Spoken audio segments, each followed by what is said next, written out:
Berikutnya, variasi produk tinggi sama dan buku lana sama, cuma yang membedakan untuk kompetitor, mereka memberikan penanganan. Jadi kalau ada klaim atau apa, mereka bersedia untuk menghandle. Nah, ini kita perlu menetapkan sasaran. Sasarannya seperti apa? Apakah seperti kita atau kita mau meniru pesaing kita, televisi B. Kita masuk ke faktor pembatas. Ada beberapa faktor pembatas saluran pemasaran. Ada 5 ya. Yang pertama, faktor pasar, faktor bauran pemasaran, faktor organisasional, faktor perantara, dan faktor lingkungan. Untuk faktor pasar ini misalnya contohnya jumlah pembeli potensial, volume pembelian yang diharapkan, konsentrasi geografis pasar. Ini untuk faktor pembatas ini mungkin bisa dibaca sendiri ya. Ini kalau misal masih nggak ngerti, bisa mungkin ditanyakan. Kita masuk ke tahap ketiga, yaitu mengidentifikasi alternatif utama saluran. Ada 3 elemen penting yang perlu diperhatikan untuk mengidentifikasi saluran utama. Yang pertama adalah tipe saluran pemasaran, kemudian luas saluran pemasaran, dan yang ketiga adalah tanggung jawab setiap perantara yang terlibat dalam saluran pemasaran. 3 elemen ini perlu kita perhatikan untuk mengidentifikasi alternatif utama saluran. Kita masuk ke tipe saluran pemasaran. Ada 2 macam tipe saluran pemasaran. Yang pertama adalah konvensional dan yang pertama adalah konvensional, yang kedua adalah non konvensional. Yang konvensional itu misalnya menjual produk kita melalui Hypermart atau Carrefour gitu ya, atau 7-Eleven, itu yang konvensional. Nah, untuk saluran pemasaran yang non konvensional itu contohnya Herbalife. Herbalife itu semacam produk kesehatan ya. Itu menggunakan multi-level marketing.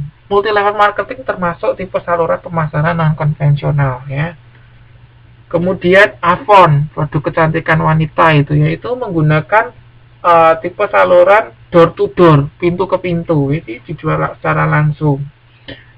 Contoh lainnya, es krim Indo es krim dijajakan menggunakan sepeda, atau banyak es krim ya, yang banyak produsen es krim yang juga menggunakan ini ya, menjual menggunakan sepeda.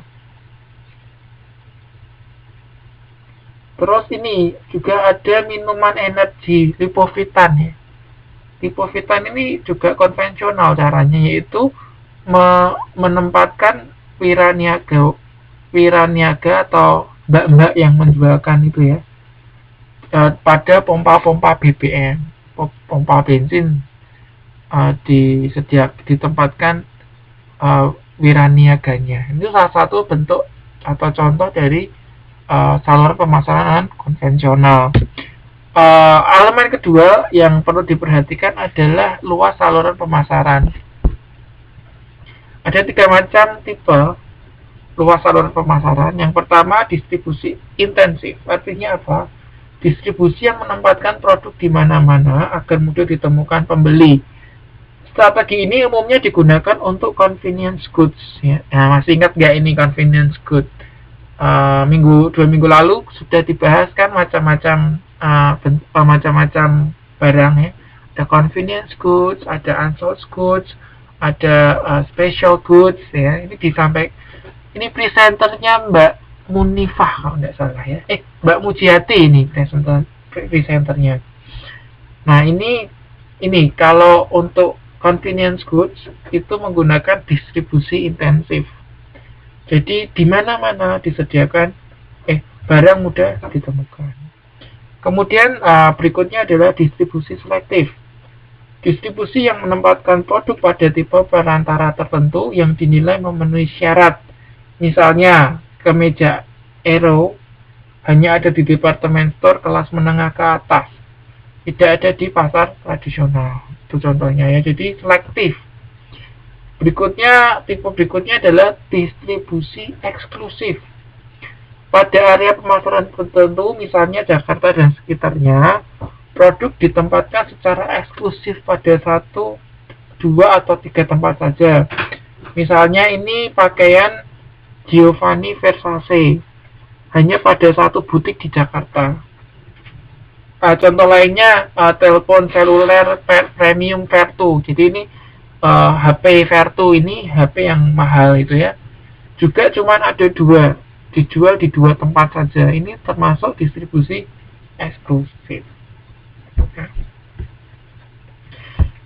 Untuk karakteristik setiap strategi distribusi, ada beberapa karakteristiknya. Itu dibedakan berdasarkan sasaran, perantara, pelanggan, penekanan pemasaran, kerugian utama. Itu bisa dibaca di modul juga. Nanti bisa dipelajari sendiri bagian ini. Ini elemen yang ketiga adalah tanggung jawab anggota saluran. Produsen perlu menentukan tanggung jawab masing-masing partisipan yang dituangkan dalam rumusan yang disebut bauran hubungan dagang atau trade relation mix. Tujuannya apa? Tujuannya adalah untuk menghindari konflik serta memudahkan pengendalian saluran pemasaran. Elemen-elemen utama dalam bauran hubungan dagang adalah: pertama, kebijakan harganya seperti apa, kondisi penjualannya, hak teritorial distributor, tanggung jawab, serta layanan bersama. Untuk produk kita, mengingat sifatnya sebagai barang teknologi, dibutuhkan layanan informasi dan jaminan produk dari produsen. Biasanya memang seperti itu ya. Untuk produk-produk yang elektronik itu, biasanya mereka memberikan layanan informasi dan garansi. Ya, kalau ada kerusakan atau apa gitu, mereka memberikan jaminan atau garansi. Namun karena hubungan langsung dengan konsumen, maka tanggung jawab tersebut diwakilkan oleh perantara. Ada kalanya garansi ini diberikan atau ditangani oleh perantara. Misal kalau kita beli HP begitu ya, kan juga ada 2 macam garansi ya. Ada garansi dari itu produsennya, ada misal Samsung, garansi langsung dari Samsung, atau juga garansi dari tokonya. Jadi kalau ada apa-apa, yang menangani bukan Samsung secara langsung, tapi tokonya. Itu ya. Tahap yang keempat itu melakukan evaluasi. Selalu ada tindakan evaluasi dalam kegiatan manajemen. Ya, kalau ada tindakan evaluasi. Nah, tahap keempat ini adalah evaluasi terhadap alternatif saluran pemasaran. Ada 3 kriteria yang bisa kita pakai. Yang pertama kriteria ekonomi, yang kedua kriteria pengendalian, dan kriteria adaptif. Nah, untuk kriteria ekonomi ini berdasarkan biaya dan hasil penjualan.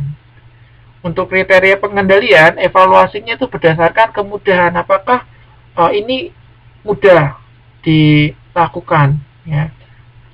Yang ketiga adalah kriteria adaptif ini berdasarkan penyesuaian apakah strategi atau saluran pemasaran ini mudah disesuaikan dengan strategi pemasaran. Ini beberapa kriteria evaluasi yang bisa kita lakukan untuk mengevaluasi alternatif saluran pemasaran. Tahap yang kelima, tahap yang terakhir untuk mendesain promosi saluran perantara adalah mengelola anggota saluran. Nah, setelah memilih struktur saluran pemasaran, langkah selanjutnya adalah mengelola saluran pemasaran. Nah, langkah ini berisikan kegiatan-kegiatan. Yang pertama, menyeleksi anggota saluran, kemudian memotivasi anggota saluran, mengevaluasi kinerja anggota saluran, dan memodifikasi persetujuan dengan anggota saluran. Nah, ini bagian terakhir dari modul ke-7 ini, yaitu dinamika saluran pemasaran. Nah, saluran pemasaran itu bersifat dinamis. Nah, kenapa dinamis? Karena marketnya pun dinamis gitu ya. Makanya perlu penyesuaian juga.